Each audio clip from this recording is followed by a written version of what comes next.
Bonjour à tous, bienvenue dans votre émission 6 minutes chrono, le rendez-vous quotidien de la rédaction de Lyon Capitale. Aujourd'hui, on va parler de la Coupe du monde de rugby qui se déroule en France jusqu'au 28 octobre et qui se déroule en partie à Lyon avec plusieurs matchs à Lyon, avec Lyon, ville hôte de la Nouvelle-Zélande des All Blacks. Pour en parler, nous recevons Julie Nublafort qui est adjointe à la ville de Lyon, adjointe au sport. Bonjour Julie Nublafort. Bonjour.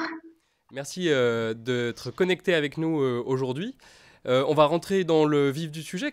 Qu'est-ce que la ville de Lyon a préparé pour la Coupe du monde de rugby? Qu'est-ce que vous nous avez concocté?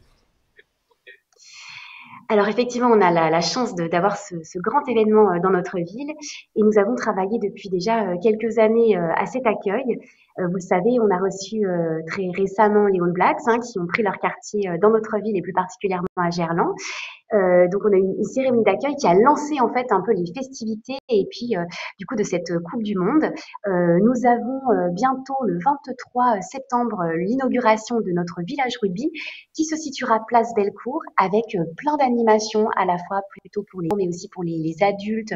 Il y aura aussi des conférences, il y aura aussi de la restauration, des food trucks et du coup l'envie aussi est de montrer le savoir-faire aussi lyonnais avec le label fabriqué à Lyon, donc pour mettre en valeur nos commerçants, nos artisans.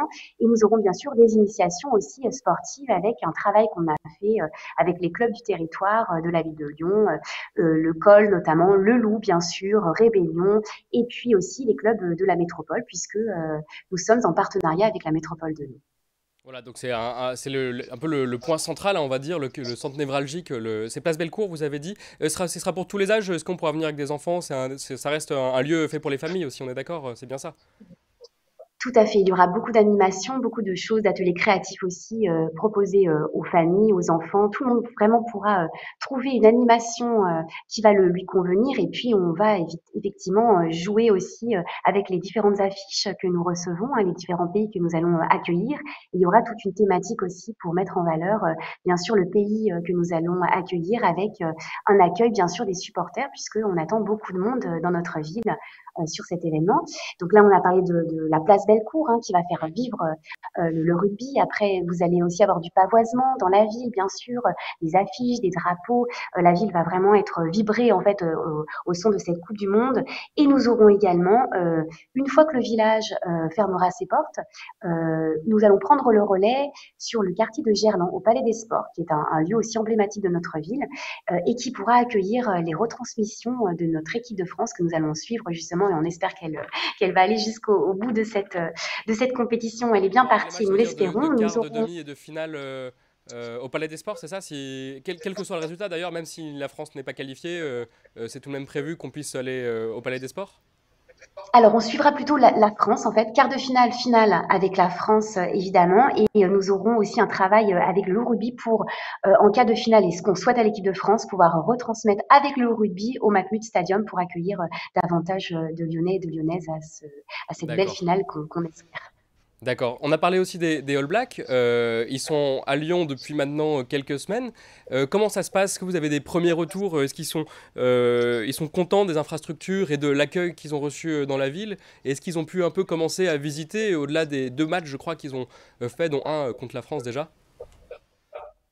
Oui, tout à fait. Écoutez, je pense que tout se passe très bien, pour les All Blacks, qui profitent aussi, de certains temps un peu de répit pour pouvoir, visiter aussi notre ville parce qu'en fait, cette ville de Lyon, leur tient vraiment à cœur et c'est vrai qu'ils sont très, sensibles en fait à notre patrimoine, à ce que la ville peut proposer. Je crois que vous avez certainement vu une de leurs, balades, en vélo, qui n'a pas laissé, insensibles les réseaux sociaux et les Lyonnais, les Lyonnaises. Donc effectivement, ils se promènent aussi dans notre ville. Nous avons à cœur, et je remercie aussi tout le travail qu'a fait les services de la direction des sports et la ville de Lyon pour les accueillir dans les équipements, évidemment dans la performance sportive. On a évidemment mis à disposition un terrain. Le terrain numéro 10 à Gerland. Et donc, nos jardiniers l'ont soigné pour qu'il soit vraiment au mieux Oui, après c'est chaque un terrain entraînement et qu'il d'entraînement, puisse hein, avoir les c'est meilleures bien ça. conditions. le terrain Oui, d'entraînement du Loup. c'est un terrain d'entraînement effectivement et nous avons, donc Ville de Lyon, on l'a mis à disposition. Le Loup aussi travaille avec nous pour pouvoir, eh bien continuer cet accueil et notamment proposer, une salle, des infrastructures pour la musculation. On a mis aussi à disposition le Petit Palais des Sports pour qu'ils puissent, voilà, en cas de mauvais temps, pouvoir s'abriter et continuer leur entraînement. Et donc voilà, on veille à ce qu'ils soient vraiment, reçus dans les meilleures conditions et puis, donc qu'ils, profitent et aussi, hein, bien sûr, de leur séjour à Lyon pour découvrir notre ville. J'ai aussi une question sur l'entraînement, puisque vous en parlez. On sait qu'il y aura probablement un entraînement qui sera ouvert au public, aux Lyonnais, qui pourront voir ces grands joueurs de rugby d'une équipe assez mythique. Est-ce qu'on sait déjà on en sait un petit peu plus sur la date? Pour l'instant, ça n'a pas été annoncé à Lyon. Est-ce qu'il y en a une qui pourrait se dessiner? Oui, tout à fait. C'est en train vraiment de se dessiner. Ce sera donc le 4 octobre. Il y aura donc cet entraînement ouvert au public. On a à cœur effectivement de pouvoir travailler avec le Loup Rugby pour accueillir le maximum de public possible. On travaille beaucoup, vous savez, avec les écoles, les scolaires. On a vraiment envie que beaucoup de jeunes puissent venir aussi voir on va dire plutôt cette initiation, en tous les cas, cette découverte des All Blacks sur le Magnet Stadium. Donc ça, ce sera le 4 octobre. Et puis, il y aura aussi d'autres temps, mais je ne dévoile pas tout, d'autres petites surprises qui vont jalonner leur séjour, évidemment, à Lyon.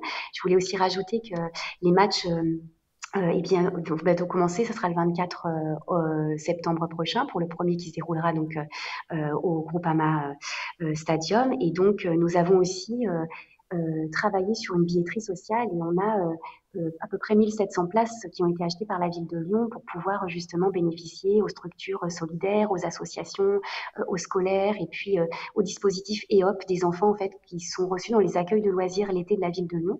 Et ils ont pu anticiper avec un travail qui a été commencé au printemps D'accord. dernier sur un cycle rugby pour amener les enfants aussi à connaître et découvrir et démocratiser la pratique de ce sport. Très bien, ce sera le mot de la fin. Merci beaucoup, Julie Blafort, pour nous avoir présenté cet événement. Et effectivement, cette ouverture sociale aussi, donc un événement populaire pour tout le monde. Merci d'avoir répondu à nos questions. Quant à vous, chers téléspectateurs, je vous remercie d'avoir suivi cette émission. Vous pouvez retrouver plus de détails sur le rugby à Lyon sur lyoncapital.fr. À très bientôt.